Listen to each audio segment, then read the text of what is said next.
Hello everyone, I am CA Manas Arora और मैं CA students को अकाउंट्स का सब्जेक्ट पढ़ाता हूँ।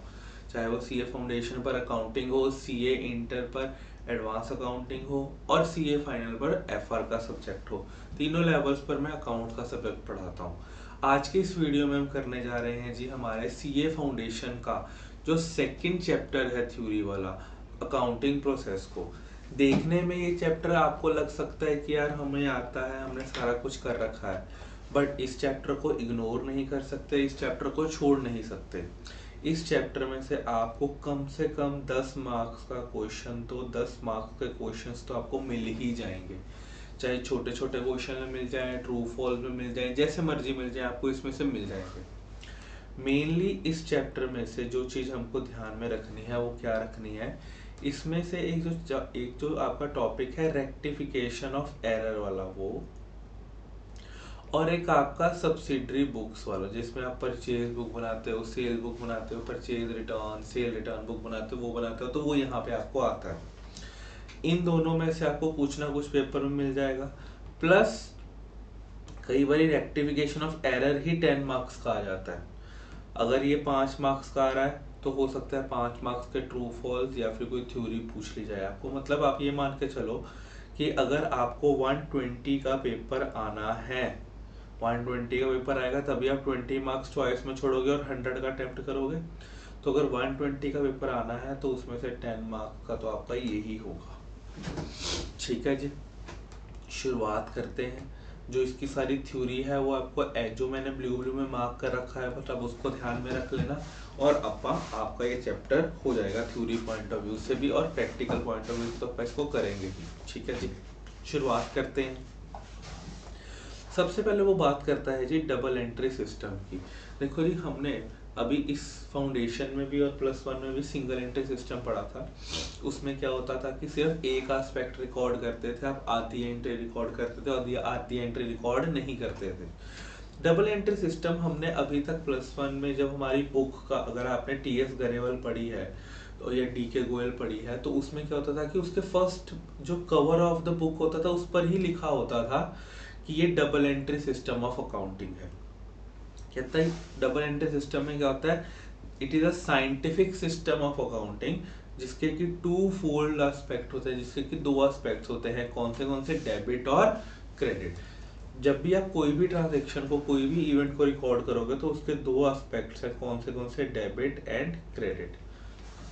अपन इन दोनों एस्पेक्ट्स को रिकॉर्ड कर रहे हैं, उसी को अपन कह देते हैं डबल एंट्री सिस्टम। ठीक है जी।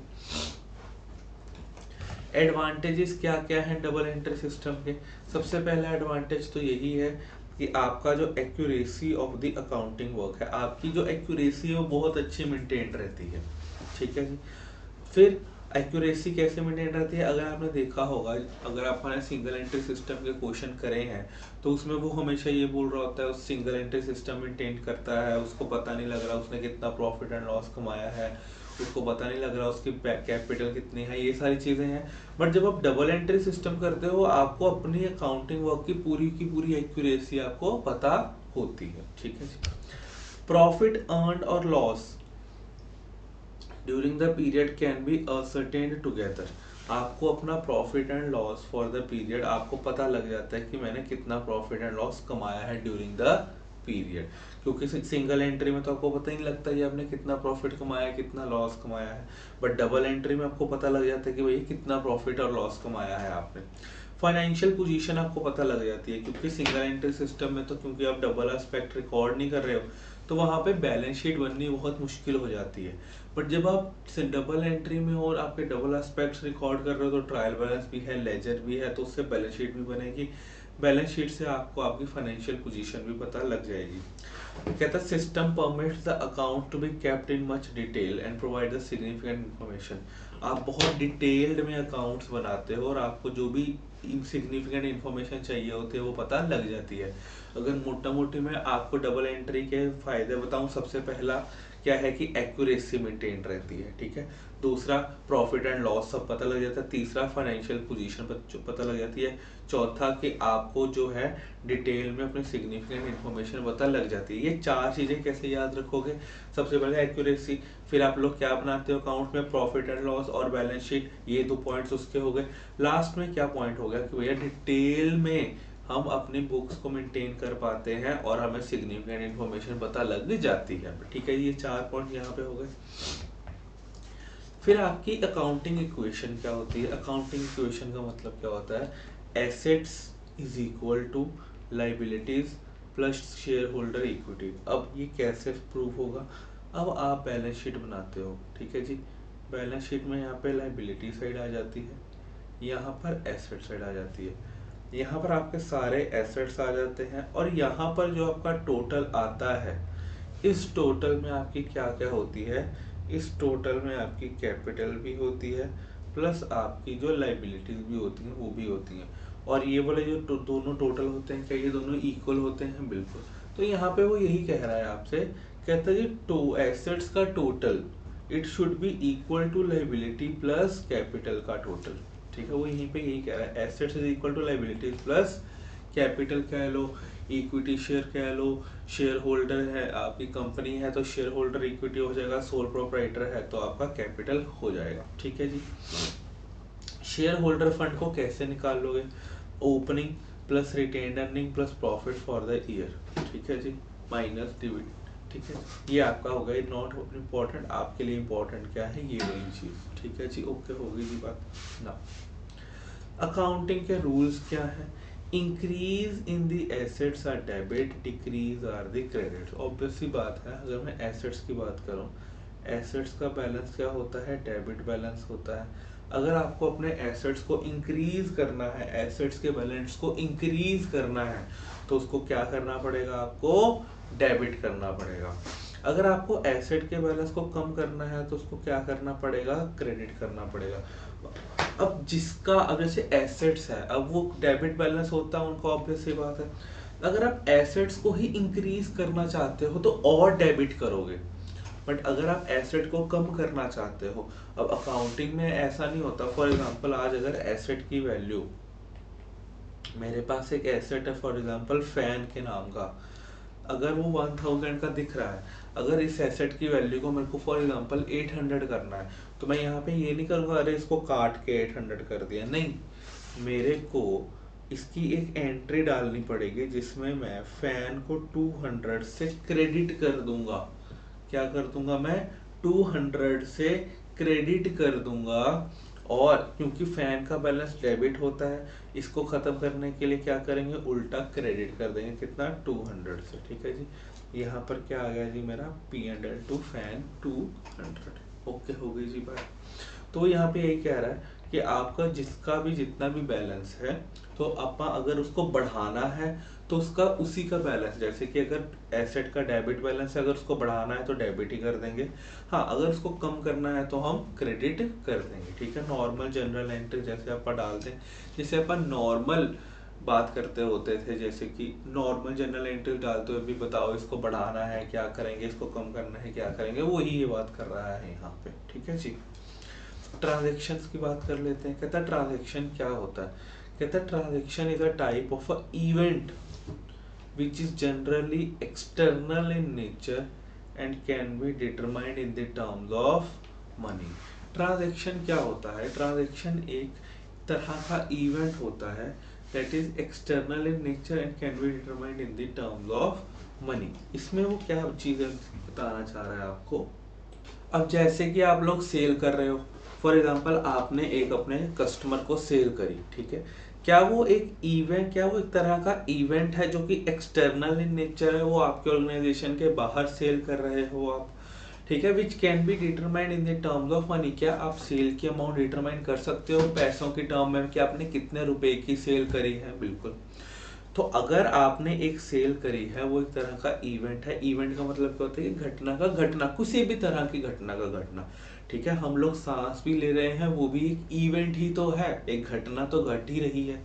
तो एक तरह का इवेंट जो कि एक्सटर्नल है, आपके ऑर्गेनाइजेशन के बाहर हो रहा है, बाहर के एनवायरनमेंट के साथ हो रहा है, और आपका दो that can be determined in the terms of money. ठीक है जी, डेफिनेशन को ध्यान में रख लेना। कहता है transaction is a two way process which is value is transfer from one party to another. तो ये टू वे प्रोसेस है। अगर मैंने सेल करी है तो मैं गुड्स अपने से सामने वाली पार्टी को दे रहा हूँ, फिर जब सामने वाली पार्टी मेरे को पैसा देगी तो वो भी एक इवेंट होगा। तो उस केस में क्या हो रहा होगा, सामने वाली पार्टी से वैल्यू मेरे पास आ रही है। ठीक है जी, ये ओके हो गया जी। For recording it is very important they are supported by substantial document. अगर आपको सेल को रिकॉर्ड करना है, मेरे को एक बार बताओ, आपको किसी ने कहा कि मैंने 15,000 की सेल करी है, ठीक है, अभी तो आपको दिया जाता है, बट जब आप रियल में अकाउंटिंग करोगे तो आप कैसे प्रूव करोगे कि यार एक्चुअली में 15,000 की सेल हुई है? आप कहोगे ना इनवॉइस दिखाओ मेरे को। अगर आपने सेल करी है तो मेरे को इनवॉइस दिखा दो, मेरे को बिल दिखा दो, मैं वो बिल के बेस पे अकाउंटिंग कर लूंगा। तो वो कहता है कि आपको कोई भी अगर ट्रांजेक्शन को रिकॉर्ड करना है तो उसका कोई ना कोई आपके पास प्रूफ होना चाहिए। ठीक है जी। अब कहता है आप एक ट्रांजेक्शन को कैसे रिकॉर्ड करोगे, वो तो हमने पढ़ लिया कि एक डॉक्यूमेंट के साथ रिकॉर्ड करोगे, बट कैसे रिकॉर्ड करोगे? तो उसके पास आपके पास दो ऑप्शन है। इंपॉर्टेंट है ट्रू फॉल्स के पॉइंट ऑफ व्यू से कि एक ट्रांजेक्शन को रिकॉर्ड करने के लिए आपके पास को आप कैसे कैसे रिकॉर्ड कर सकते हो। सबसे पहला है जी आपके पास accounting equation approach, and second है आपके पास traditional approach. Accounting equation approach कौन सी होती है? यही वाली, कि आपको ये वाली अप्रोच के थ्रू आप कर सकते हो। कहता है relationship of assets with that of liabilities and equity, वो तो हम ऊपर कर चुके हैं। कहता accounting equation hold goods at all the times. True fall के लिए वेरी इंपॉर्टेंट है कि आपकी जो अकाउंटिंग इक्वेशन है वो हर ट्रांजैक्शन के बाद आपका मैच करना चाहिए। ऐसा नहीं है कि कोई भी आपने फॉर एग्जांपल कोई ट्रांजैक्शन करी और उस ट्रांजैक्शन के बाद आपके assets is not equal to liabilities plus equity, अगर ऐसा हो रहा है तो इसका मतलब है कि आपने ट्रांजैक्शन गलत रिकॉर्ड करी है। हर ट्रांजैक्शन के बाद assets should be equal to liability plus equity, ये होना ही होना चाहिए। ठीक है जी, अगर ये नहीं हो रहा तो मतलब आपके ट्रांजैक्शन के रिकॉर्डिंग में कुछ गलती है। कहता for any number of transaction and event except there are errors in the accounting process. कहता हर तरह के एक ट्रांजैक्शन या इवेंट के लिए ये चीज होगी। हाँ, अगर आपने कोई गलती करी है अकाउंटिंग में फिर वो नहीं करेगी, ऑब्वियस सी बात है, अगर वो नहीं कर रही तो हमने कुछ गलती करी है। ट्रेडिशनल अप्रोच में क्या हो गया, आपको पता है कि हमारे जो अकाउंट्स होते हैं वो हम तीन तरह में बांट देते हैं ट्रेडिशनल अप्रोच में। पहला कौन सा होता है जी आपका पर्सनल अकाउंट। पर्सनल अकाउंट में क्या होता है कि पर्सन्स के नाम पर्सनली जब आप किसी का नाम कर लेते हैं, for example Ram goods sold to Ram, तो जब आपने राम को गुड्स सोल्ड किए हैं तो आप एंट्री का डालते हो राम टू सेल्स की एंट्री डालते हो। तो ये जो राम है ये आपका पर्सनल अकाउंट की कैटेगरी में आ जाता है। जैसे कि अब पर्सनल अकाउंट में कौन कौन आते हैं? Related to person, trade receivable, payable और कैपिटल अकाउंट। ठीक है जी। अगर किसी का अकाउंट आप पर्सनल नाम से उसको सेव कर रहे हो अपने बुक्स में तो वो क्या हो जाता है आपका पर्सनल अकाउंट। अब इसमें भी क्या क्या आते हैं आपके? नेचुरल पर्सन, आर्टिफिशियल पर्सन और रिप्रेजेंटेटिव पर्सन। नेचुरल में तो ऑब्वियसली बात है राम शाह में खुद एक नेचुरल पर्सन है वो आ गए। आर्टिफिशियल पर्सन में कौन आ गया? गवर्नमेंट या क्लब्स। जैसे कि अगर आपने किसी कंपनी का for example goods sold to ABC limited, तो आप यहाँ पे क्या लिखोगे? ABC limited to sales. तो ये जो एबीसी लिमिटेड है ये कौन है? आपका आर्टिफिशियल पर्सन ही तो है, तो इसको आप कैसे रिकॉर्ड करोगे? आर्टिफिशियल पर्सन में, और ये क्या है? आपका पर्सनल अकाउंट है। थर्ड रिप्रेजेंटेटिव, जैसे कि आपका कैपिटल अकाउंट हो गया, ड्राइंग्स हो गया, आउटस्टैंडिंग अकाउंट और प्रीपेड अकाउंट। ट्रू फॉल्स के लिए कहीं ना कहीं ये चीज़ें इंपॉर्टेंट हो जाती हैं, बस उसके पॉइंट ऑफ व्यू से आपका थोड़ा सा इसका ध्यान रख के चलेंगे। फिर नॉन पर्सनल अकाउंट में आपके पास दो तरह के अकाउंट हो गए। सबसे पहले रियल अकाउंट और नॉमिनल अकाउंट। नॉमिनल अकाउंट कौन से होते हैं? वो अकाउंट्स जहां पर आप डेबिट ऑल एक्सपेंसेस या लॉसेस करते हो और क्रेडिट ऑल इनकम और गेन करते हो। ऐसा कौन सा अकाउंट है जिसमें आप ये चीज़ें करते हो? Profit and loss account, trading account, revaluation account, realisation account. क्या आप ये सारी चीज़ें करते हो? फटाफट से बताओ, क्या आप ये सारी चीज़ें वहीं पे करते हो? ट्रेड P&L, ट्रेडिंग, ये सारी वहाँ पे करते हो कि जहाँ पे आप डेबिट सारे खर्चों को कर देते हो और क्रेडिट सारी इनकम को कर देते हो। ठीक है जी, ओके हो गई जी बात। रियल अकाउंट कौन से होते हैं? रियल अकाउंट की डेफिनेशन में क्या गया, जैसे कैश और बैंक। अगर आप रियल अकाउंट में देखोगे what comes in and what goes out, तो अगर आपको for example cash received from Ram, तो यहाँ पे एंट्री क्या आ जाएगी, कैश टू राम। कैश क्या हुआ है, व्हाट कम्स इन, कैश आया है आपके पास। और पर्सनल अकाउंट में राम के आपका पर्सनल अकाउंट है, तो पर्सनल अकाउंट का आपका रूल क्या होता है कि जो भी गिवर होता है उसको आप क्या कर देते हैं, क्रेडिट कर देते हैं। तो क्या यहाँ पर राम ने पैसे दिए हैं? यस, बिल्कुल राम ने पैसे दिए हैं। तो अगर राम ने पैसे दिए हैं तो मैंने इसको क्या कर दिया, क्रेडिट कर दिया। वर्सेस अगर मैं कहूँ कैश पेड टू राम, तो मैं एंट्री का डाल दूंगा cash account debit to bank. तो क्या यह राम रिसीवर है? बिल्कुल रिसीवर है, तो मैंने उसको क्या कर दिया, डेबिट कर दिया। व्हाट गोज आउट, क्या मेरे से पैसा गया है? यस, बिल्कुल पैसा गया, तो मैंने क्या कर दिया, टू बैंक। ओके हो गई जी बात। ये आपकी ट्रेडिशनल अप्रोच थी, इंपॉर्टेंट है थोड़ा बहुत, आपको हो सकता है कि ट्रू फॉल में पूछ ले या फिर 3-4 नंबर के क्वेश्चन में पूछ ले ट्रेडिशनल अप्रोच के बारे में। ठीक है, जब भी आपको ट्रेडिशनल अप्रोच के बारे में पूछेगा, आपको ये 3 तरह के अकाउंट्स पे तो लिख के आने हैं, और ये तीनों तरह के अकाउंट्स के ये वाले जो आपके रूल्स है वो लिख के आने हैं। नॉमिनल का रूल बहुत सिंपल है, expenses and losses, income and gains. Personal account में बस आप ये ध्यान रख लेना कि ये रिसीवर और गिवर पे चलता है। ठीक है जी, जिसने पैसा दिया है, जो गिवर है, उसको क्या कर देते हैं आप, क्रेडिट कर देते हैं, और जिसको पैसा मिल रहा है उसको आप क्या कर देते हैं, डेबिट कर देते हैं, उसको आप रिसीवर मान लेते हैं। इन दोनों रूल्स में कभी कंफ्यूजन मत क्रिएट कर देना, ये दोनों अलग अलग होते हैं। ठीक है जी, आओ जी नेक्स्ट। फिर वो क्या कहता है, मॉडर्न अप्रोच ऑफ अकाउंटिंग। अब ये तो जो हमने पढ़ी है ट्रेडिशनल अप्रोच थी। ट्रेडिशनल अप्रोच में तो आप क्या करते हो, लाइबिलिटीज आप सॉरी पर्सनल, रियल और नॉमिनल अकाउंट में अपने अकाउंट्स को बांट देते हो। बट मॉडर्न अप्रोच में देखो, यहाँ पे भी ट्रू फॉल्स का क्वेश्चन बन जाता है कि ट्रेडिशनल अप्रोच में आप अकाउंट्स को कितने हिस्सों में बांटते हो और मॉडर्न अप्रोच में आप कितने हिस्सों में उसको बांटते हो।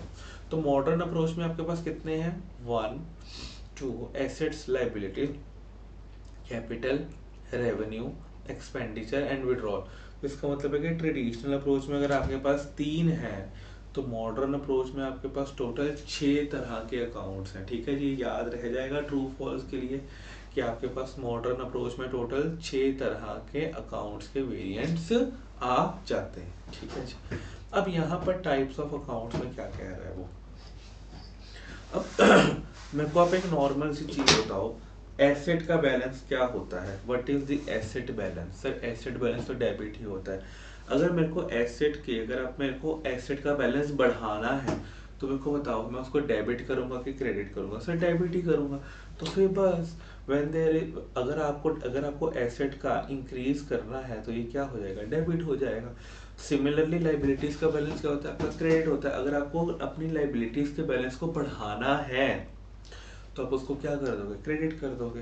कैपिटल अकाउंट, अब कैपिटल का अकाउंट क्या होता है सर, वो भी क्रेडिट ही होता है। अगर मेरे को कैपिटल को इंक्रीज करना है तो मैं क्या कर दूंगा, अगर वो कैपिटल के अकाउंट को इंक्रीज करना है तो मैं क्रेडिट ही कर दूंगा। अब अगर कैपिटल इंक्रीज हो रही है तो वो क्रेडिट हो रही है। अगर आप कल को विड्रॉ करते हो, कल को आप ड्रॉइंग्स करते हो, आपको क्या लगता है आपकी कैपिटल कम होगी या ज्यादा होगी? ऑब्वियस सी बात है हमारी कैपिटल कम ही होगी। अगर वो हमारी कैपिटल कम ही होगी तो इसका मतलब है कि जो मेरा विड्रॉल होगा, देखो विड्रॉ और कैपिटल क्या ये दोनों अलग अलग हिस्से हैं? अगर कैपिटल क्रेडिट है तो विड्रॉल क्या है, डेबिट होगा। ठीक है जी, तो अगर क्योंकि ये दोनों अलग है ना, अब विड्रॉल का जो जन्म हुआ है वो किस लिए हुआ है, वो कैपिटल को टक्कर देने के लिए हुआ है। ठीक है, तो इन दोनों का बैलेंस सेम तो नहीं हो सकता। तो अगर कैपिटल का बैलेंस क्रेडिट है तो विड्रॉल का बैलेंस क्या होगा, डेबिट होगा। ठीक है जी, तो यहाँ पर क्या आ गया, विड्रॉल अकाउंट डेबिट। ठीक है, अगर आप पैसा विड्रॉ करते हो तो विड्रॉल का अकाउंट क्या होगा, डेबिट होगा। तो एंट्रीज क्या हो जाती हैं। ठीक है जी, तो डेबिट होगा तो इसको आप क्या कर देंगे, इंक्रीज कर देंगे। ठीक है जी, इस चीज को ध्यान रख लेना कि कैपिटल का बैलेंस अगर क्रेडिट है तो उसकी ही सामने पैदा होने वाला विड्रॉल का बैलेंस क्या होगा, डेबिट होगा। इट जस्ट लाइक ड्रॉइंग्स ना, ड्रॉइंग का बैलेंस तो डेबिट ही होता है। ठीक है जी, आओ जी नेक्स्ट। अब अकाउंट्स इन्वॉल्व, ये सारी चीजें तो हम कर चुके हैं। फिर रेवेन्यू अकाउंट, आपका रेवेन्यू क्या होता है, सेल्स, सेल्स का बैलेंस क्या होता है, क्रेडिट बैलेंस होता है। अगर सेल का क्रेडिट बैलेंस होता है तो सेल के अगेंस्ट में जो खर्चा हो रहा है उसका क्या होगा, उसका डेबिट बैलेंस होगा। ओके, हो गई जी बात। ठीक है जी, ये हो गया जी आपका मॉडर्न अप्रोच ऑफ अकाउंटिंग से। ये आपके 6 तरह के अकाउंट्स यहाँ पर हो जाते हैं। ठीक है जी, आओ जी। फिर नेक्स्ट पार्ट, अब हम नेक्स्ट यूनिट पे आ जाते हैं जो कि है हमारा जर्नल का। पेपर में जनरल के क्वेश्चन आपको जर्नल एंट्रीज डालने के लिए आ जाती हैं, बट ये मत समझना कि जर्नल एंट्रीज वैसी ही आएंगी जैसे आपने +1 में करी है, वैसी जर्नल एंट्रीज नहीं आएंगी आपको जर्नल एंट्रीज आएंगी जी थोड़ी सी कम्प्लेक्स हो जाती हैं जर्नल एंट्रीज यहाँ पर आके, जो कि आपको ध्यान में रख के चलनी है। हम पढ़ेंगे पहले इसको एक थियोरेटिकल पॉइंट ऑफ व्यू से, जर्नल को अगर कोई ट्रू फॉल आ जाता है या कुछ आ जाता है। ठीक है जी, अब वो कहता journal entry, all transactions are first recorded in the journal chronologically. Very important, यहाँ पर देखो कितनी सारी चीजें उसने बोल दी। कहता सबसे पहले जो जर्नल एंट्री है वो रिकॉर्ड, सबसे पहले कोई भी ट्रांजेक्शन, एनी ट्रांजेक्शन कोई भी हो रही है वो सबसे पहले कहाँ पर रिकॉर्ड होगी, जर्नल में। और कैसे रिकॉर्ड होगी, क्रोनोलॉजिकली। क्रोनोलॉजिकली का क्या मतलब है, टाइम के अकॉर्डिंग। अगर फॉर एग्जांपल अगर कोई ट्रांजैक्शन 15 जून को हो रही है और सेकंड ट्रांजैक्शन 15 सितंबर को हो रही है, तो जो 15 जून को ट्रांजैक्शन हो रही है वो पहले रिकॉर्ड होगी, और जो 15 सितंबर को ट्रांजैक्शन हो रही है वो बाद में रिकॉर्ड होगी। इसका मतलब है कि वो timeline wise, date wise record करोगे। ये नहीं कि जब मन किया या चलो रिकॉर्ड कर लेते हैं, ऐसा नहीं होगा। Month wise, date wise, year wise होगी, तभी इसको क्या कह दिया हमने, क्रोनोलॉजिकली। ठीक है जी, फिर आपको यहाँ पे फॉर्मेट दिया है, उसका कोई इतना मतलब नहीं है ये तो हमें पता ही है। जर्नल एंट्री कहता है सिंगल, दो तरह की जर्नल एंट्री होती है, एक होती है सिंगल एंट्री और एक होती है डबल एंट्री। सिंगल एंट्री में क्या होता है, सिंगल एंट्री का मतलब यहाँ पे वो नहीं कह रहा कि एक एस्पेक्ट रिकॉर्ड के, यहाँ पे वो ये कह रहा है जैसे कि for example Ram to sale, इसको मैं क्या कह देता हूँ, एक सिंगल एंट्री। कंपाउंड एंट्री क्या होता है, जहाँ पे मल्टीपल डेबिट्स या मल्टीपल क्रेडिट्स होते हैं, जैसे कि फॉर एग्जांपल राम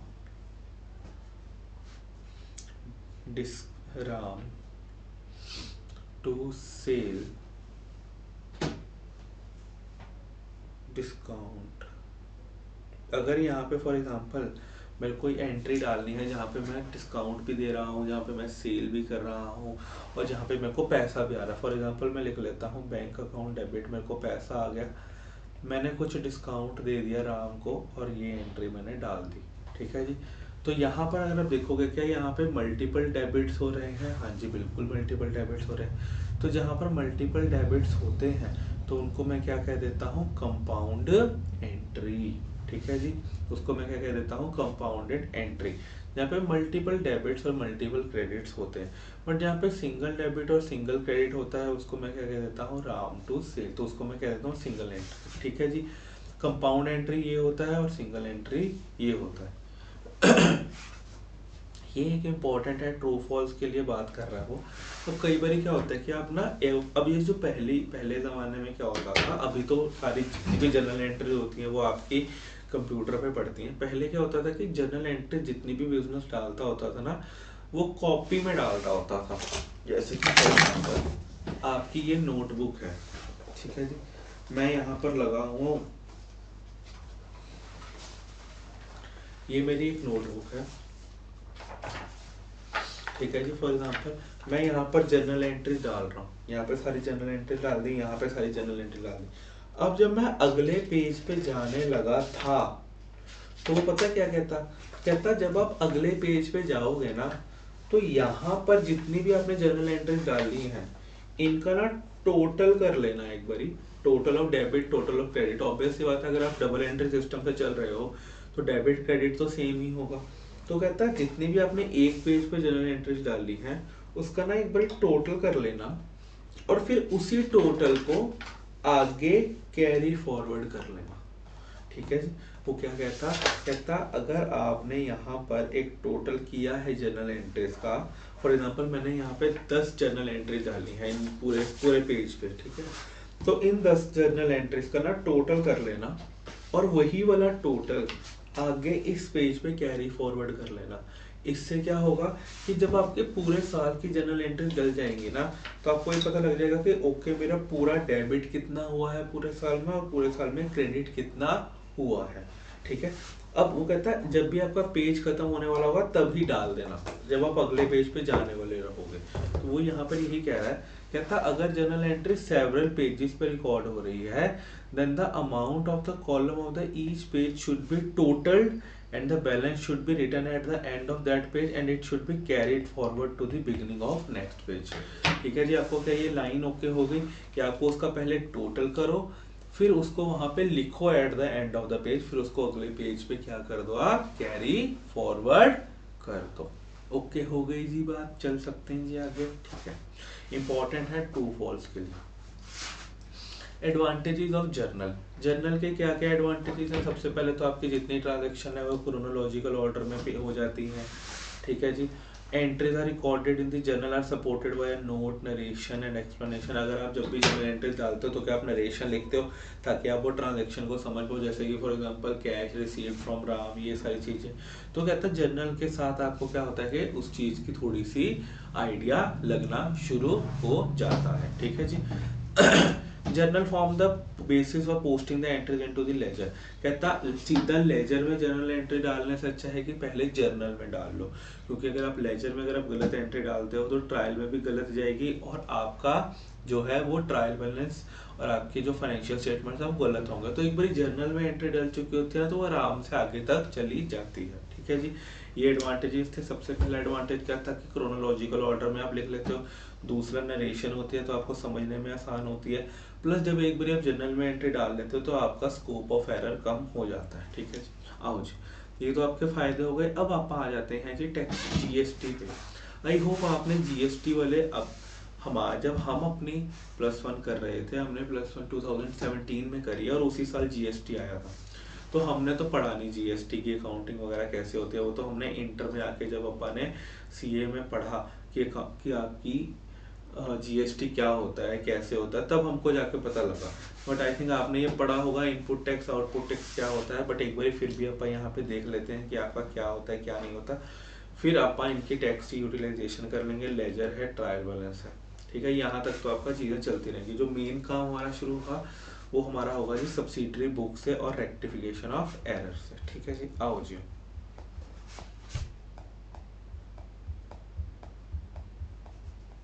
आओ जी आओ। इनपुट एंड आउटपुट टैक्स और जीएसटी के बारे में थोड़ी बात कर लेते हैं।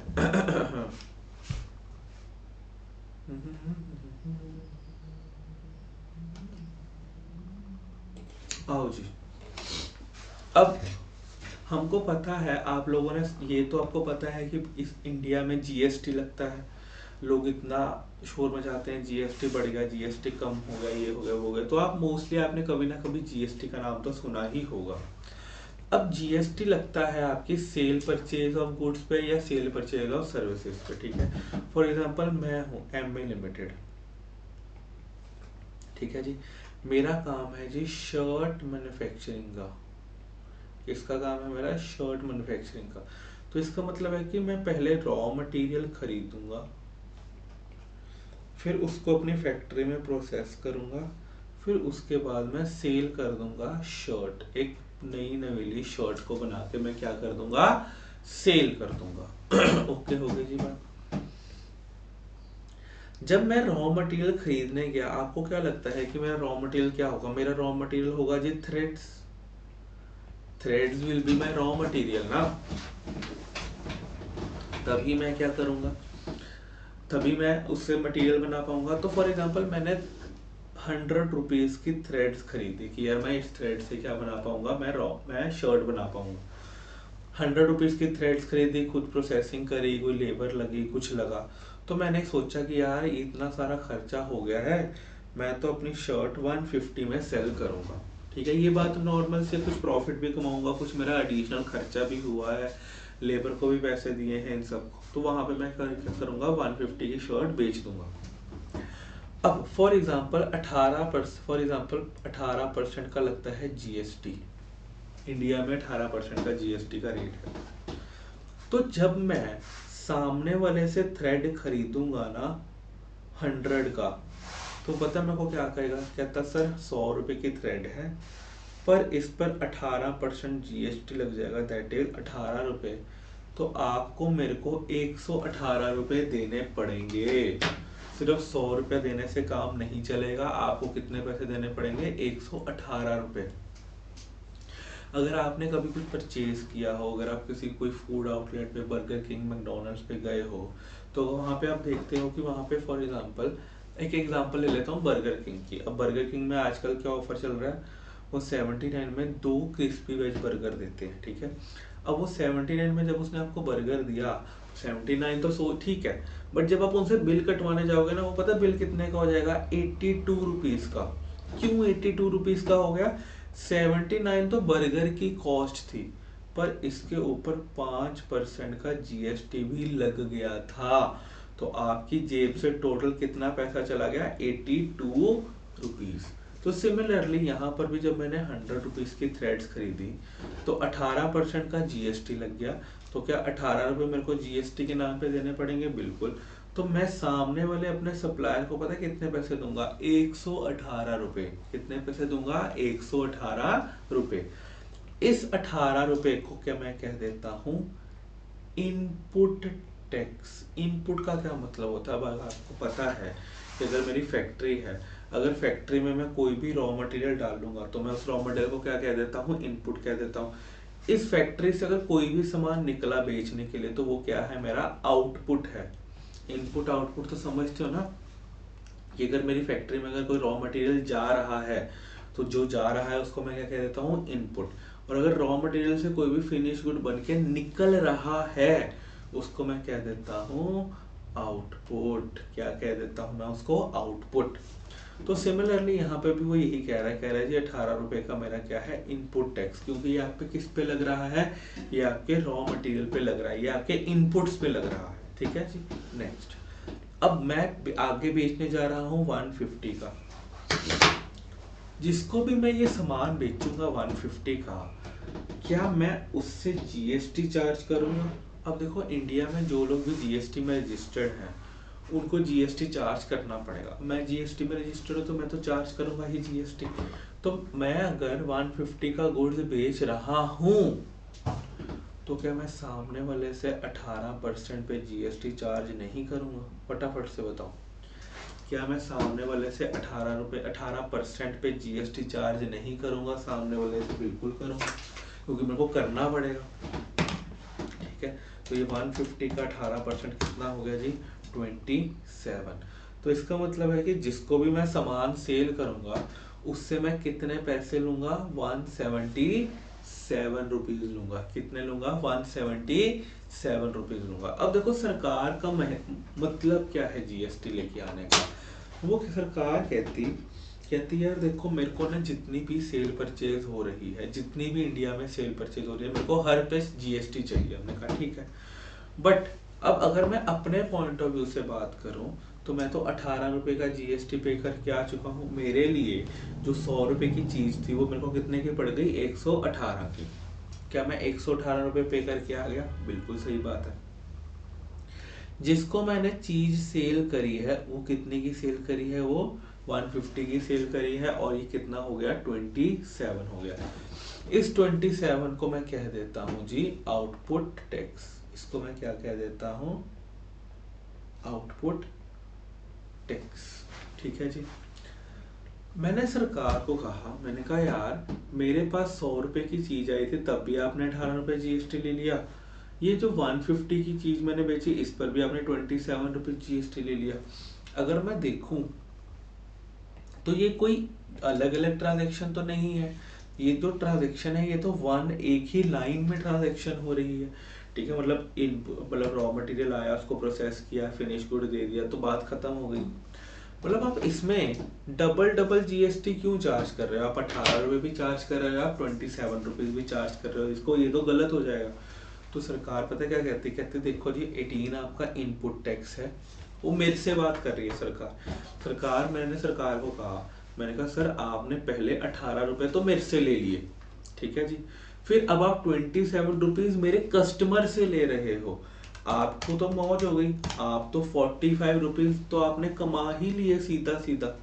मतलब कि अगर एक एंड कस्टमर के पास 150 रुपीज का सामान जा रहा है, तो आपने तो 45 रुपीज का जीएसटी कमा लिया। क्या मैं ऐसे बोलूंगा सरकार को या नहीं बोलूंगा? मैं कहूंगा कि भाई मैं अगर एक एंड कस्टमर 150 का सामान इंडिया में खरीद रहा है, तो आपने उसमें से 45 रुपीज का जीएसटी कमा लिया, 18 ये और 27 ये। अभी जो जीएसटी होता है ये सरकार का होता है। इवन दो कि देखो अगर मैंने सेल करी है 150 की, बट मैं सामने वाले से 177 रुपीज मांग रहा हूँ, तो वो जो एक्स्ट्रा पैसे मांग रहा हूँ तो वो पैसे सरकार को ही जाएंगे, मेरे पास नहीं रहेंगे, वो सरकार के पास ही रहेंगे। ठीक है जी।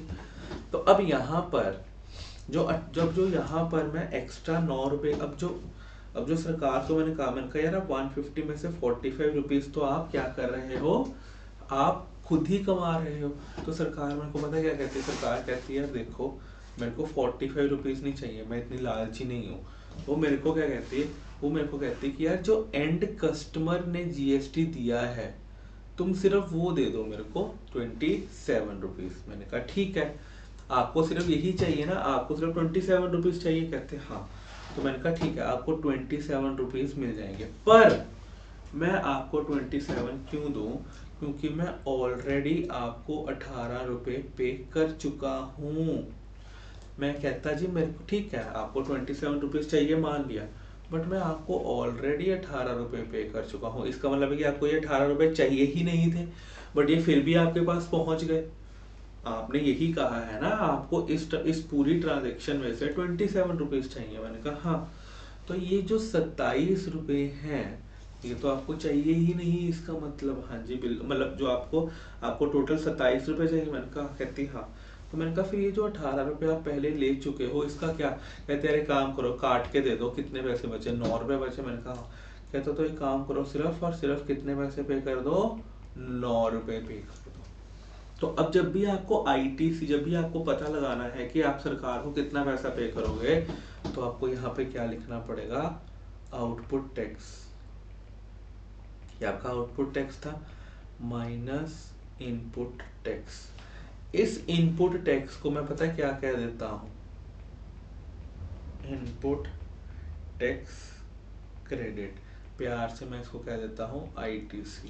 क्या कह देता हूं मैं इसको प्यार से? आईटीसी। और ये मेरी क्या बन गई? 9 रुपीज मेरा क्या बन गया जी? Tax liability. ठीक है जी, इतना मेरे को अपनी जेब से अभी पे करना पड़ेगा 9 रुपए। ठीक है जी, ओके हो गई जी बात। चलो यही था आपका, 2 तरह के टैक्स होते हैं आपका। अब ये तो ठीक है आपकी चीज। अब इसमें एक और एस्पेक्ट आ जाता है। देखो ये तो जीएसटी का बिल्कुल ही कुछ नहीं समझाया मैंने, मतलब मैं आपको कह रहा हूँ कि ये कुछ भी जीएसटी का नहीं समझाया। आप मोस्टली जीएसटी पढ़ोगे आपके इंटर में। ये तो मैंने सिर्फ आपको एक एंट्री डालने के लिए, कल को अगर कोई एंट्री आ गई तो वहां पे क्या करोगे, तो मैंने आपको सिर्फ वो बता दिया। अब जीएसटी में भी आपको एक चीज बहुत ध्यान रखनी है। जैसे कि फॉर एग्जांपल मैं कह देता हूँ कि मैं दिल्ली में बैठा हूँ, ठीक है जी। अगर सेलर दिल्ली में है और बायर भी दिल्ली में है,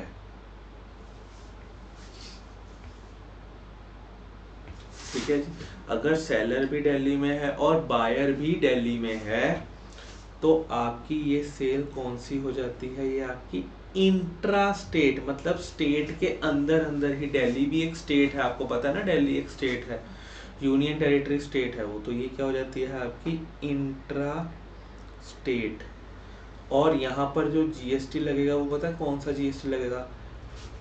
चलो दिल्ली के एग्जांपल छोड़ दो, एक बार दिल्ली छोड़ दो, मैं पंजाब के एग्जांपल ले लेता हूँ। पंजाब, अगर सेलर भी पंजाब का है और बायर भी पंजाब का है,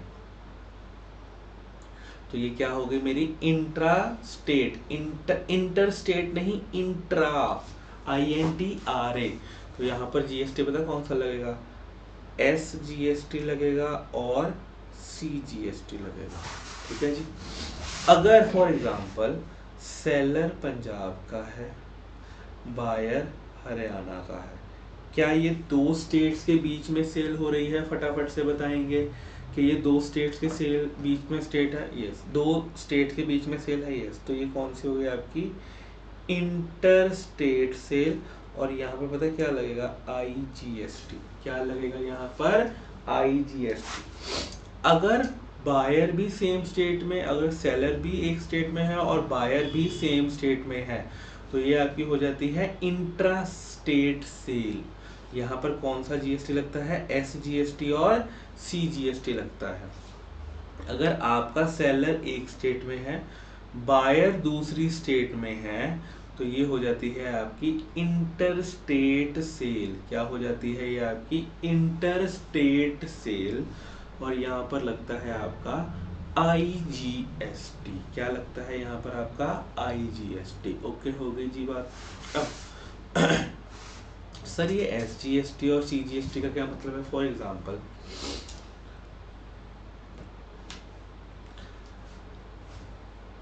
MA limited sold goods of ₹100 to XY Limited, both are situated या फिर located in पंजाब। दोनों कहाँ पर हैं? पंजाब में ही है। ठीक है जी। अब फॉर एग्जाम्पल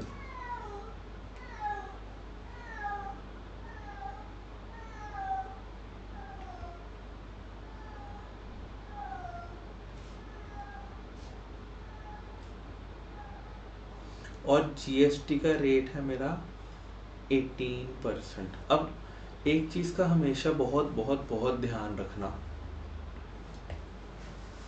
कि अब देखो, जब तो इंटर स्टेट सेल हो रही है तब तो एक ही GST लग रहा है, जब इंट्रा स्टेट सेल हो रही है तो दो GST इन पिक्चर आ जाते हैं। तो सर इसका मतलब क्या है कि जब आप within the state sale करते हो तो डबल डबल GST लग जाता है? नहीं। अगर IGST का रेट 18% है, अगर IGST का रेट 18% है तो SGST का रेट 9% होगा और CGST का रेट भी 9% होगा। तो वो ये कहना चाहता है कि अगर आप पंजाब के बाहर सेल करोगे तो भी आपको 18% GST लगेगा, अगर आप पंजाब के अंदर सेल करोगे तो आपको 9% के 2 GST लग जाएंगे। तो वो तो वही सेम बात होगी, 18% की ही बात होगी। ठीक है जी। तो इस चीज़ का थोड़ा ध्यान रख लेंगे कि SGST और CGST ये दोनों मिलाकर एक चीज़ बनती है और IGST अपने आप में ही एक पूरी चीज़ होता है। अब मेरे को बताओ, MA लिमिटेड ने XY को गुड्स बेचा तो दोनों पंजाब में ही लोकेटेड है। तो मेरे को एक बात बताओ, 100 रुपये का सामान बेचा है तो सबसे पहले मैं बुक्स बनाता हूँ MA लिमिटेड की। किसकी बुक्स बना रहा हूँ मैं? MA लिमिटेड की।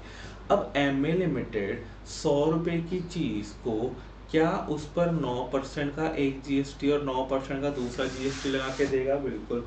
क्या ये MA लिमिटेड अपना आउटपुट टैक्स कलेक्ट करेगा? Very important. क्या ये MA लिमिटेड का आउटपुट टैक्स होगा क्योंकि MA लिमिटेड की सेल पर आ रहा है? बिल्कुल सही बात है। अब जब मैं XY लिमिटेड को, क्या XY लिमिटेड मेरा डेटर बन जाएगा? क्या मेरे को XY लिमिटेड से पैसे लेने पड़ेंगे? हाँ जी सर, बिल्कुल सही बात है। कितने पैसे लूँगा मैं? सर देखो, 100 रुपया तो सेल का ही था और बाकी के 9 और 2 लेने हैं मैंने उससे GST के। तो मैं कह सकता हूँ कि XY लिमिटेड से मैंने 118 रुपये लेने हैं। फटाफट से बताओ, क्या मैं कह सकता हूँ XY लिमिटेड से मेरे को 18 लेने हैं? बिल्कुल। और टू सेल मैंने कितने की सेल करी? सर 118 की। तो ये तो 118 आ गया, पर यहाँ पर बहुत ध्यान से एक चीज़ देखना, यहाँ 118 नहीं आएगा, यहाँ पर आपका पता है कितना आएगा, यहाँ पर आपका 100 ही आएगा, क्योंकि देखो आपकी सेल की अमाउंट है कितनी 100। मानना कि आप सामने वाले से इस 100 रुपए के लिए 118 रुपए लोगे, बट आपने जो एक्चुअली में आपकी सेल की अमाउंट है वो क्या है, क्या वो 100 ही है? आपका सेल कितना हुआ है, 100 ही तो हुआ है। अगर जीएसटी ना होता तो आपकी सेल कितनी होती, 18 ही होती। बिल्कुल सही बात है।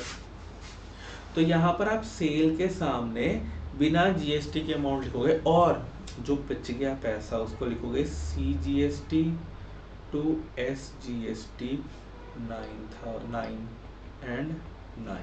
और क्योंकि ये आउटपुट है तो CGST output, SGST output.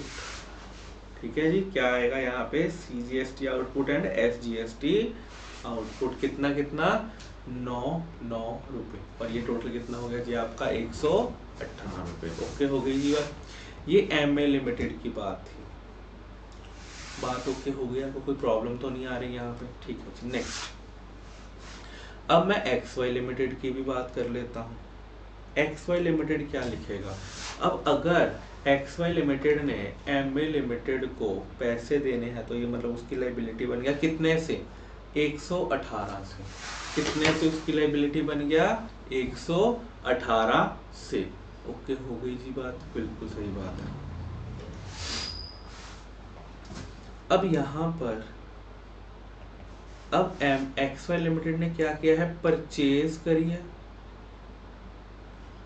Purchases account debit. इसने क्या करा है, परचेज करा है, कितना, 100 रुपीज का परचेज किया है। फटाफट से बताएंगे। बिल्कुल सर, अगर उसने 100 रुपए की सेल करी है तो इसकी भी तो परचेज 100 होगी। माना कि इसने MA लिमिटेड को 118 रुपए देने हैं, बट परचेजेस तो 100 ही है। बिल्कुल सही बात है। तो अब यहाँ पर अब मेरे को एक बात बताओ, XY लिमिटेड की क्या ये परचेजेस है? क्या जब परचेजेस पर आपका क्या लगता है, इनपुट टैक्स लगता है, तो मैं यहाँ पे लिखूंगा input CGST account debit 9, input SGST account debit 9। तो यहाँ पर क्या एंट्री आ गई, 100 रुपीज की परचेज करी है, इसका इनपुट है क्योंकि इसने खरीदा है सामान। खरीदना हमारा इनपुट होता है, और खरीदने पे अगर कोई टैक्स लगता है तो वो इनपुट टैक्स कहलाता है। तो ये कितना आ गया जी, 118। ठीक है जी, ये दो एंट्रीज आएंगी आपकी सेल और परचेज की। ठीक है जी। Second example,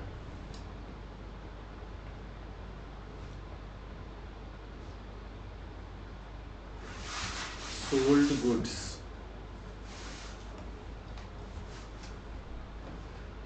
to XY Limited for ₹100.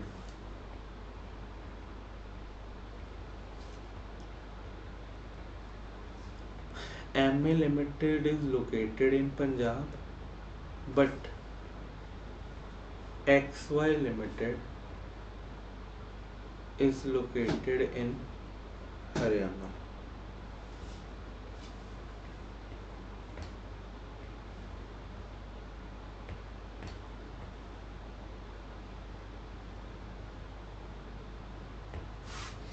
ठीक है जी, ये नोट कर लिया आपने। अब देखो जी यहाँ पे वो क्या बात कर रहा है। अब MA लिमिटेड ने गुड्स बेचे किसको, XY को, जो कहाँ पर है, हरियाणा पे। इसका मतलब है कि दो स्टेट्स इन्वॉल्व हो गई हैं यहाँ पे। जब भी दो स्टेट्स इन्वॉल्व हो जाएंगी तो क्या आ जाएगा आपका, IGST। IGST का मतलब होता है इंटीग्रेटेड GST। ठीक है जी, तो यहाँ पर IGST आ जाएगा कितना, 18% का। तो यहाँ पर मैं अगर MA लिमिटेड की बुक्स में कोई एक सेल की एंट्री डालूंगा तो मेरे को बताओ, 100 रुपये का सामान है, 118 पे जाएगा। तो इसका मतलब है कि XY लिमिटेड से मैं लूंगा कितने पैसे, 118 ही लूंगा। कितने पैसे लूंगा, 118 रुपये ही लूंगा। पर अब यहाँ पर टू सेल, कितना सेल किया है मैंने, 100 का, टू IGST आउटपुट 18, क्या लिखूंगा मैं, टू IGST आउटपुट 18 रुपए ही लिख दूंगा मैं यहाँ पे। ठीक हो गई जी बात। ये पहले मैंने यहाँ पे अगर आप देखोगे तो क्या लिखा था, CGST SGST आउटपुट अलग अलग करके लिखा था, बट अब यहाँ पे सीधा सीधा क्या आ जाएगा, IGST आउटपुट 18 रुपए, क्या आ जाएगा, IGST आउटपुट 18 रुपए। ओके हो गई जी बात। चलो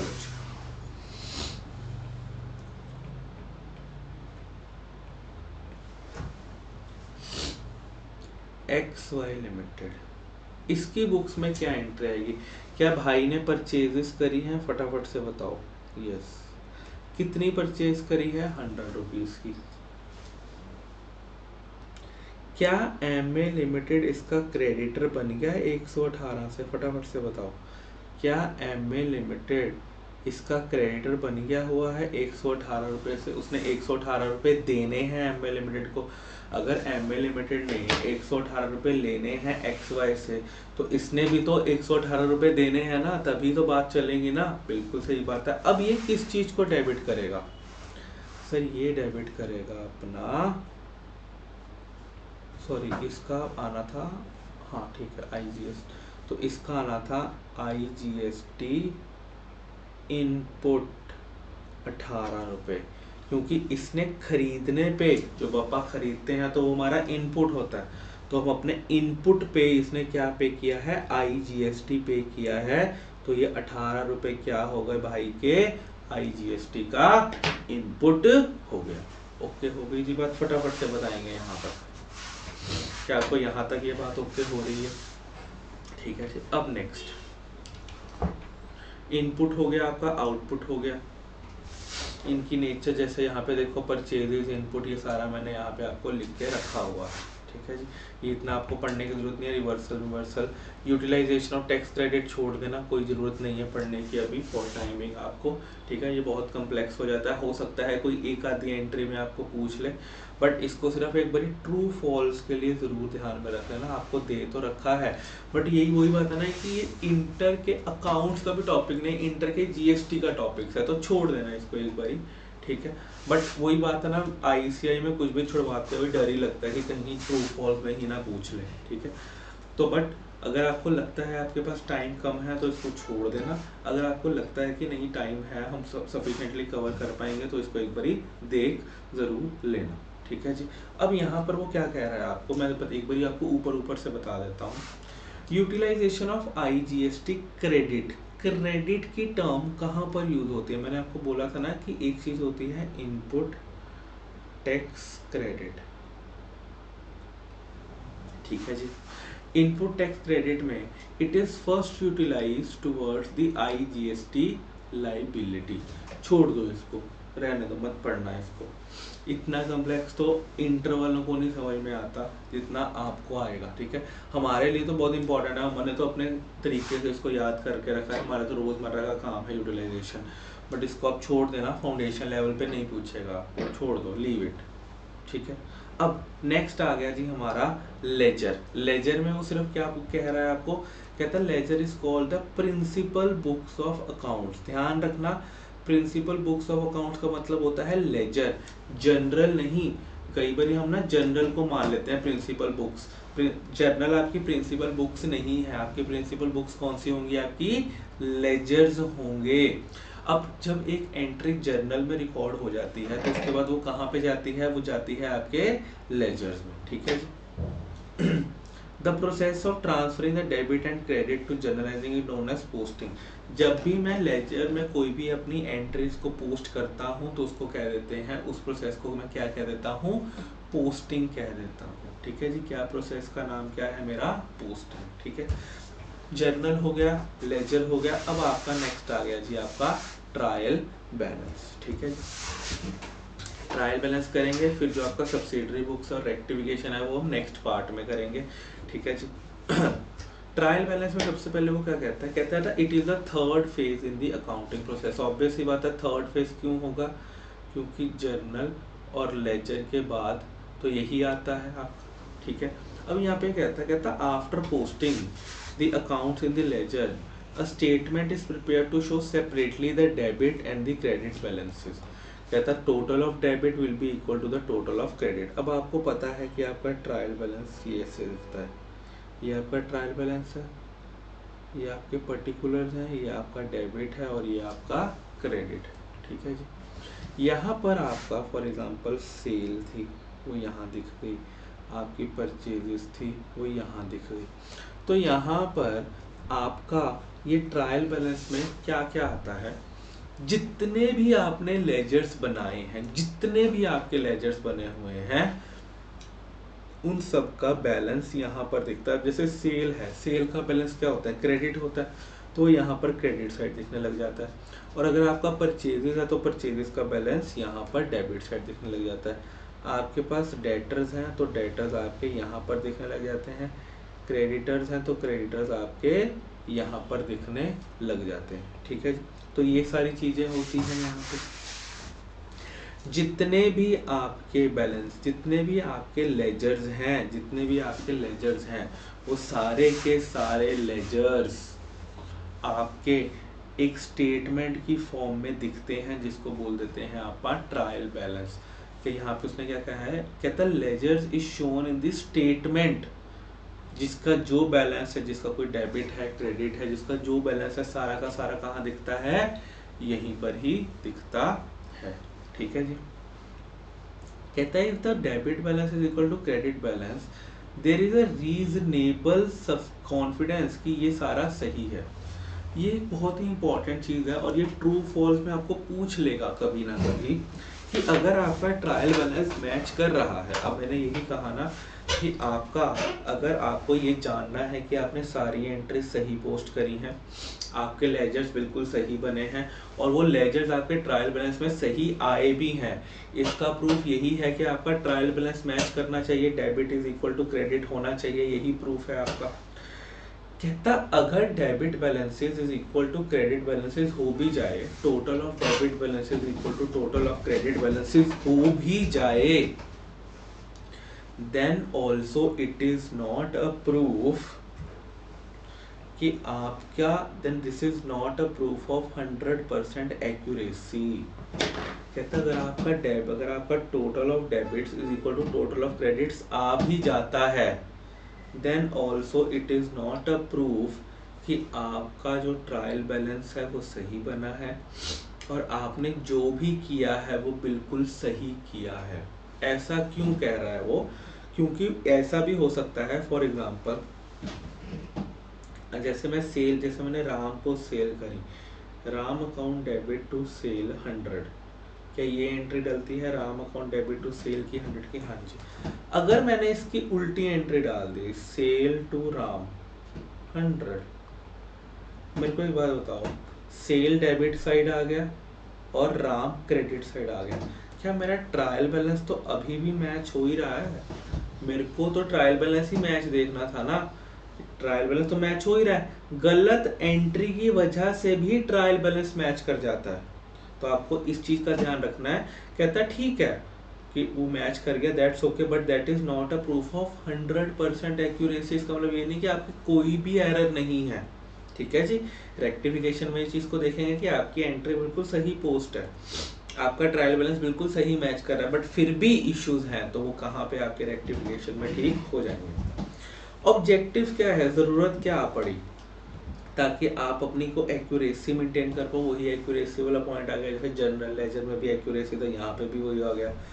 कहता आप ट्रायल बैलेंस से ना फाइनेंशियल स्टेटमेंट्स प्रिपेयर करते हो। अगर आपको याद हो, जब भी आप सोल प्रोप्राइटर का चैप्टर करते हैं तो वहाँ पे आपको ट्रायल बैलेंस दिया होता है। उस ट्रायल बैलेंस को बेस बनाकर ही हम लोग क्या करते हैं, अपनी फाइनेंशियल स्टेटमेंट्स को प्रिपेयर करते हैं। ठीक है जी। और कहता अगर आपका ट्रायल बैलेंस है तभी आप अपनी फाइनेंशियल स्टेटमेंट बना पाओगे। और बहुत इंपॉर्टेंट, अगर आपका ट्रायल बैलेंस टैली कर रहा है, इसका मतलब कि total of debits is equal to total of credits, then मैं कह सकता हूँ कि आपकी फाइनेंशियल स्टेटमेंट भी सही बन जाएंगी। Trial balance is a summary of ledgers, एक तरह से आपको सारे लेजर्स की उसने क्या दे दी, समरी ही दे दी। ओके हो गई बात। तो ये 3 ऑब्जेक्टिव हमने पढ़ लिए। लिमिटेशंस क्या है, transactions has not entered at all in the general. A wrong amount written in the both columns of the journal. A wrong account has been mentioned in the journal. Or entry is posted ledger in the twice. अब इसमें वो क्या कह रहा है, कह रहे थे देखो हम ट्रायल बैलेंस क्यों बना रहे थे, ऑब्जेक्टिव में हमने देखा कि एक्यूरेसी पता लग जाएगी, फाइनेंशियल स्टेटमेंट सही बन जाएंगी, ये समरी ऑफ लेजर है। बट अगर मैंने अपनी अकाउंट पोस्टिंग में फॉर एग्जांपल मैंने राम को सेल करी है 100 रुपीज़ की, ठीक है, चलो मैंने राम को सेल करी, राम टू सेल 100 की, बट मैंने एंट्री डाल दी 1000 से। मैंने कैसे एंट्री डाल दी 1000 से? क्या मेरा ट्रायल बैलेंस अब भी मैच कर गया? बिल्कुल। क्या मेरे अगर ट्रायल बैलेंस मैच कर गया तो क्या मैं फाइनेंशियल स्टेटमेंट भी बना पाऊंगा? बिल्कुल बना पाऊंगा। तो कहता है क्या फ़ायदा हुआ ट्रायल बैलेंस बनाने का अगर आप अपनी गलती ही नहीं पकड़ पाए।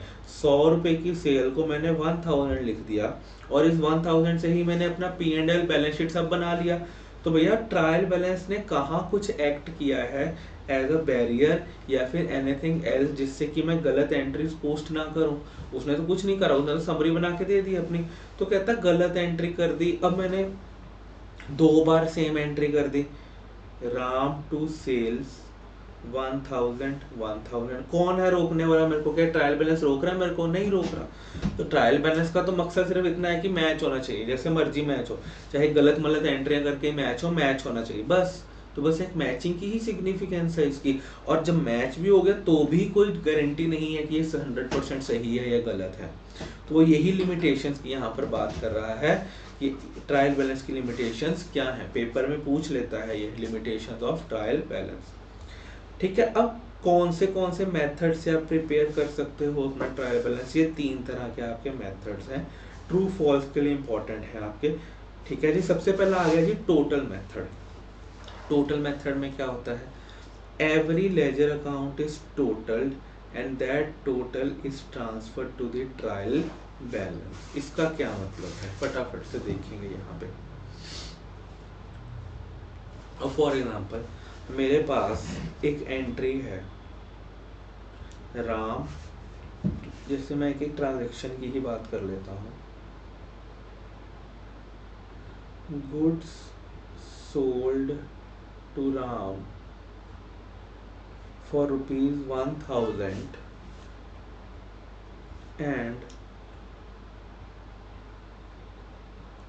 Ram paid ₹500 till now.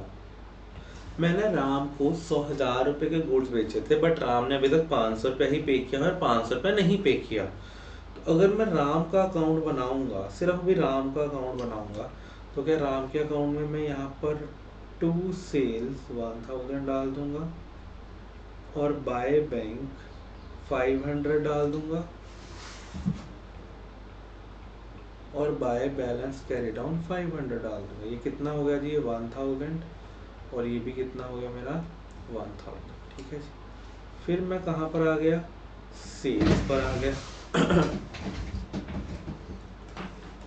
Sales पे मैं क्या दिखाऊंगा? बाय राम 1000 टू P&L 1000, ठीक है जी। यही दिखा दूंगा मैं, फटाफट से बताओ। ये सेल का अकाउंट हो गया मैं। फिर नेक्स्ट बैंक का account, to Ram 500 by balance carry down 500। बताइए क्या ये 3 अकाउंट्स इफेक्ट हो रहे हैं मेरे? फटाफट से बताएंगे। क्या ये 3 अकाउंट्स इफेक्ट हो रहे हैं मेरे? फटाफट से। या किसके अलावा भी कोई और अकाउंट आपको लगता है कि इस ट्रांजैक्शन की वजह से इफेक्ट हो रहा होगा? फटाफट से बताओ।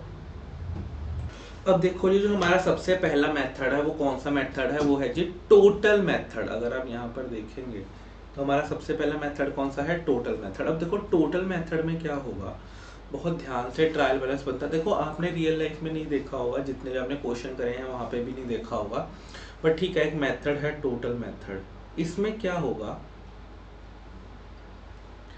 डेबिट का टोटल और क्रेडिट का टोटल लिखेंगे, ठीक है। जितने भी आपके पास लेजर्स हैं, debit total and then credit total. सबसे पहला मेरे पास कौन सा अकाउंट है, राम का।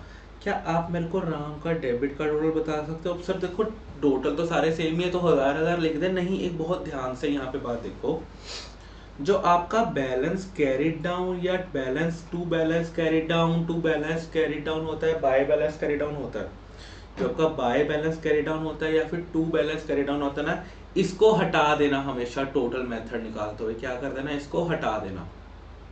ठीक है, अब इसको हटा के मेरे को बताओ, आपके पास राम का कितना बैलेंस डेबिट में पड़ा है, 1000, और क्रेडिट में कितना पड़ा है, 500। तो मैंने यहाँ पर लिख दिया 1000 एंड 500। ठीक है, फिर सेल में आ जाओ, सेल में मेरे पास राम का कितना बैलेंस पड़ा हुआ है क्रेडिट में, 1000। ये तो बैलेंसिंग है ना। अब अगर ये सेल आपकी P&L में जा रही है तो this is to only to balance the things out. ठीक है, जहाँ पे बैलेंस कैरी डाउन भी क्या होता है, to balance the things out, ये P&L भी क्या है, बैलेंस करने के लिए। एक्चुअली में ट्रांजेक्शन कौन सी हुई है, राम की हुई है, तो यहाँ पे मैं सेल में क्या लिख दूंगा, 1000। ओके, हो गई जी बात, फटाफट से बताएंगे, यहाँ पे कुछ नहीं आएगा। नेक्स्ट आओ जी बैंक अकाउंट। तो बैंक अकाउंट में जो टोटल है वो कितना है, राम का 500, और बाकी का क्या है, बैलेंस कैरी डाउन है, तो इसको तो हटा दो। तो ये कितना आ गया जी आपका 500। तो क्या मेरा ट्रायल बैलेंस मैच कर गया 1500 एंड 1500 से? फटाफट से बताओ, क्या मेरा ट्रायल बैलेंस मैच कर रहा है या नहीं कर रहा? फटाफट से 1500 एंड 1500 से बताइए फटाफट से। ओके हो गई जी बात, यस ओके हो गई। Next total method, and then आपका आ गया जी अगला मेथड कौन सा है आपका, बैलेंस मेथड, वही वाला आपका मनपसंद मेथड, बैलेंस। इसको नोट कर लेना जी, पर्टिकुलर्स डेबिट क्रेडिट। सबसे पहले मैं चला जाता हूं जी आपके राम के में, राम का बैलेंसिंग अमाउंट कितना आ रहा है? सर राम का बैलेंसिंग अमाउंट बताइए कितना आ रहा है, 500। ठीक है जी, अब यहाँ पे आपका 500 क्या है, डेबिट बैलेंस है। मेरे को एक बार बताओ, ये 500 रुपया क्या आपका राम का डेबिट बैलेंस है? क्या मैं कह सकता हूँ कि राम के अकाउंट में 500 रुपया पड़ा हुआ है? यस, तो ये क्या आ जाएगा आपका 500 का डेबिट बैलेंस। फिर आपने सेल करी है, सेल का 1000 का क्रेडिट बैलेंस है आपके पास, और बैंक का 500 का आपके पास क्या है, डेबिट बैलेंस। तो क्या आपका यहाँ पे ट्रायल बैलेंस मैच कर गया, 1000 बिल्कुल मैच करेगा। नेक्स्ट आ गया जी आपका टोटल एंड बैलेंस मेथड। इसमें क्या होगा जी आपका, टिंग टिंग टिंग टिंग, particular debit credit, total debit total credit. ठीक है जी, अब राम का डेबिट टोटल कितना था, 1000, क्रेडिट कितना था 500, और टोटल मतलब जितने आपने अभी दो मेथड ऊपर बनाए हैं ना, जैसे ये वाला टोटल मेथड और बैलेंस मेथड, बस इनका क्या लिख देना है यहाँ पे, दोनों को मिला के यहाँ पर लिख देंगे। ठीक है जी, ये इसको मिला के और इसको मिला के। ठीक है जी, राम हो गया, सेल हो गया, और यहाँ पर आपका क्या हो गया जी, बैंक हो गया। ठीक है जी, सेल में क्या आएगा मेरे पास, सबसे पहले यहाँ पे क्रेडिट में आ जाएगा। ठीक है जी, बैंक में मेरे पास यहाँ पर कितना आ जाएगा जी, 1000, और यहाँ पे 500, और यहाँ पर भी 500, और यहाँ पे 1000। अगर आप देखोगे तो ये आपका 1500, और ये आपका 1000 और 1000। सॉरी, यहाँ पर आपका टोटल लिखना था, और यहाँ पर टोटल, यहाँ पर सिर्फ डेबिट क्रेडिट है, क्योंकि टोटल एंड बैलेंस है ना, तो पहले टोटल आएगा। ठीक है जी, ये हो गया जी आपका ओके। ये थे आपके 3 तरह के ट्रायल बैलेंस बनाने के तरीके। ठीक है जी, अब आओ जाओ ये नेक्स्ट पे,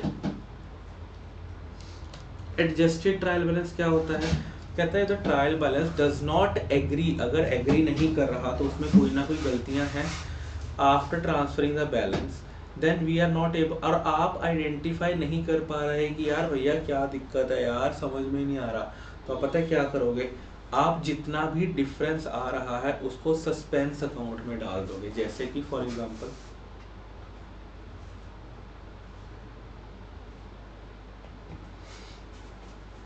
आपने बहुत जोर लगा दिया, सेल यहाँ पर 1000 आ रही है और राम का बैलेंस यहाँ पर 800 आ रहा है, आपको पता ही नहीं लग रहा कि भैया गलती क्या करी है, बट अब ट्रायल बैलेंस तो मैच करना है। तो आप क्या करोगे, यहाँ पर सस्पेंस का अकाउंट खोलोगे और यहाँ पर 200 लिख दोगे। इससे क्या होगा कि आपका ट्रायल बैलेंस मैच कर जाएगा। यस, तो आप सस्पेंस का अकाउंट वहाँ खोलोगे जहाँ आपका ट्रायल बैलेंस मैच कर जाए, जिसकी वजह से आपका ट्रायल बैलेंस मैच कर जाए।